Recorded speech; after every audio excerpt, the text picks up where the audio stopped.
Inside every one of us is the most incredible molecule, DNA. Its extraordinary double helix structure is one of the most famous images in science. Today, our understanding of DNA, its structure and how it works, is transforming medicine. It's helping us develop treatments for killer diseases, like cystic fibrosis and even some cancers. But none of this would be possible without the groundbreaking work almost 60 years ago of this young woman from London, Rosalind Franklin. She helped reveal the structure of DNA, and in doing so, sparked a revolution in our understanding of life.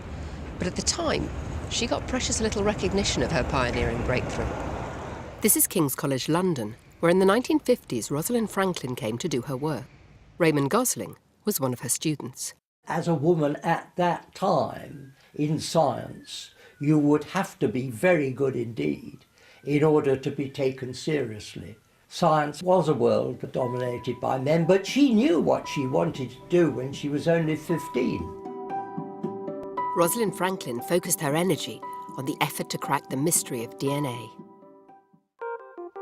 To extract DNA from cells is actually quite easy. Scientists have been doing it since the 1860s. All it takes is some salt water mixed with your saliva, a bit of washing up liquid, and some ice-cold alcohol. And here it is, millions of fibres of my DNA clumped together into one visible strand.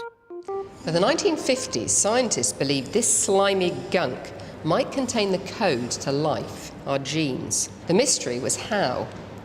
They believed that by understanding the structure of DNA, they could reveal its secrets. The hard part was discovering what it looked like at a molecular level, way beyond the power of an ordinary microscope.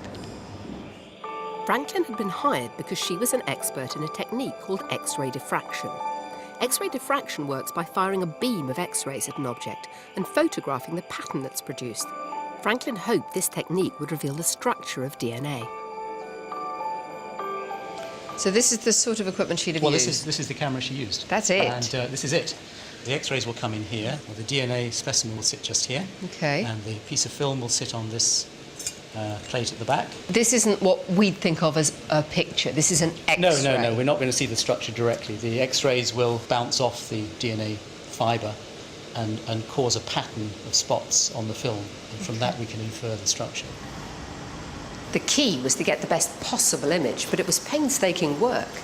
Each photograph took up to 100 hours to capture. In total, Franklin and her colleagues took hundreds of photographs. But on May the 2nd, 1952, one photograph revealed more than all the rest. Franklin labelled it Photo 51. You can see there's a cross here, a helix cross. We call it a helix cross because this indicates that the structure has to be helical. Earlier photographs were showing a cross pattern, but just smudges. Photo 51 told Franklin a lot about DNA, but it didn't reveal everything about its structure. She still needed to work out key details. But news of the photo began to spread. First, it reached Maurice Wilkins, a fellow scientist working on DNA at King's. He shared it with two other scientists at Cambridge, James Watson and Francis Crick. For Crick and Watson, this photo was the missing piece of the puzzle. It gave them enough information to explain the structure of DNA, but more than that, to understand how genes are passed on from generation to generation. And in 1953, they announced to the world that DNA was a double helix. The mystery of DNA had been solved. If Watson and Crick hadn't got there first, would Rosalind Franklin have been the one to discover DNA? Yeah, yes, without a doubt. She would have got there. Watson, Crick and Wilkins went on to win the Nobel Prize in 1962. But Rosalind Franklin was not there to share in the glory. Tragically, she had died from ovarian cancer, possibly caused by the X-ray radiation she'd been exposed to during her experiments. Today, though, her contribution to the story of DNA is seen as vital.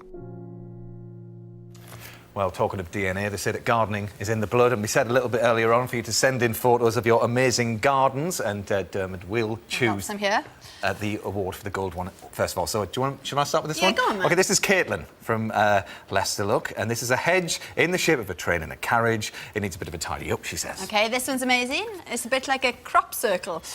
This is from the Orkney Islands, from Bernie and Mike Bell. Very good. OK, It's really beautiful, really simple to do. Great imagination there.